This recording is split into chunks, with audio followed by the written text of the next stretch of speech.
So in this video, I'm going to show you what is the purpose of gears and how to just do a simple gear calculation. So what do gears do? If you take these two gears here, if this was connected to a motor and it'll turn this one. Now you'll notice that this one, this will turn much faster than this. So you can see for every number of turns of this might only turn, this blue gear will only turn once. What do we need gears for? Well, if you were to take a motor, some of the motors that we use will have gears inside them. And the reason we have that is it takes a high speed from this and it slows that speed down. And that does two things. It gives us a speed that's comfortable for doing something like driving a motor, for driving a wheel. And it also gives us higher torque, also known as turning power. So let's just have a look at that. So if we take a motor connected to a fan like this, you can see this is spinning around. Now, if I go and touch this, you can see it's very, very easy to slow it down.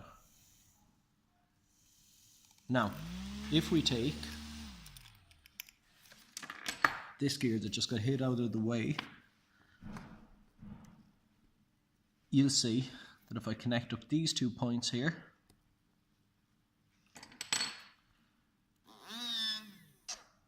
this gear inside will actually turn, this one here will turn at a very, very fast speed, and this will slow down, and that will give us an increased torque, so a turning power. So if I try and stop that, it's actually quite difficult to stop. Let's have a look at one that's all put together. So this is the same gear, just with all the gears inside it. So connect this up. You can see that it's a lot more difficult to slow down and stop that gear because it's got a higher torque. Now, how to do a simple gear calculation.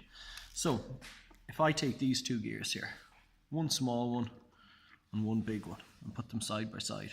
Sometimes in a question, these can just be represented by two circles, and sometimes they can actually be represented by drawing the gear. So we'll take it on this side, we'll represent them by two circles, and we'll count the number of teeth on each one. So we can say that this one here has 10 teeth, and this one here we'll say has 40 teeth. So the first thing we need to do is find out the gear ratio, and we're going to give a name to each of these. This one here is going to be connected to the motor. The one connected to the motor is called the driver, and the one that is turning is called the driven. Now, the formula to find the gear ratio is going to be the driven over the driver.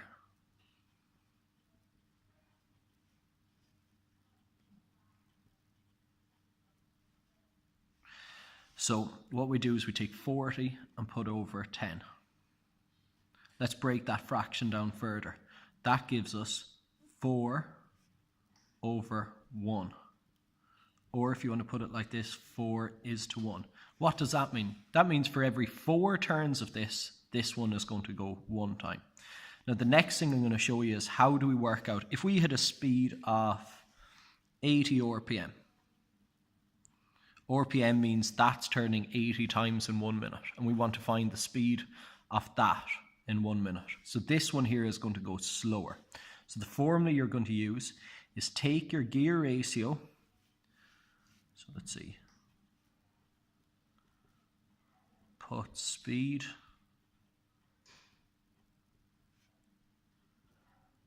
is equal to input, which you see here is 80, divided by your gear ratio. So our gear ratio is 4 is to 1, or if we want to break 4 over 1 into just simply 4. So that's going to give us our input speed, which is 80, divided by our gear ratio, which is 4. We're going to get 4 into 80, which is going to give us 20. So 20 RPM. Now, I'm going to give you an extra question along with this.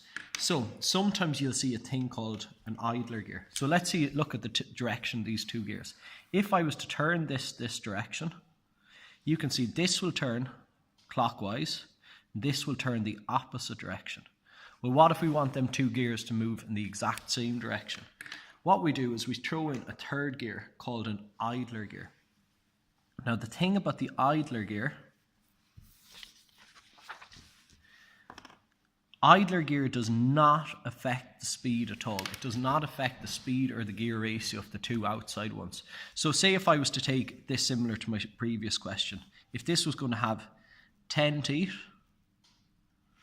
the middle one was going to have, we can give this any number at all. We could say 20 teeth, 25, it doesn't matter. 25 teeth for that one. I know it's a bit smaller, but I'm just using this as an example. And then we'll use the same example we had earlier on. We'll say this had 80 teeth. This will make the two outside ones turn in the same direction. And just to remember the name, it's called the idler gear. So an idler gear's function is to make the two outside gears turn in the same direction. Now, what will that do to our speed if we try to work out our formula? It'll actually do nothing to it. We can act as if the idler isn't there when we're doing our calculations. So if we were trying to find the gear ratio for here, same thing, we'll say input speed of 160 this time.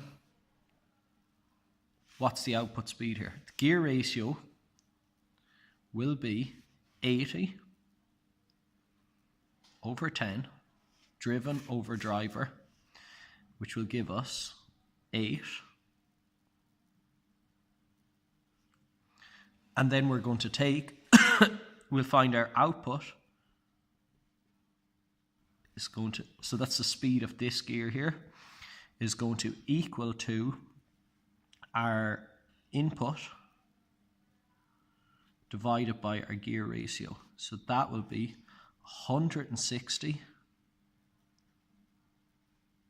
divided by 8, which will give us 20 RPM. So you can see that slowed it down quite a bit.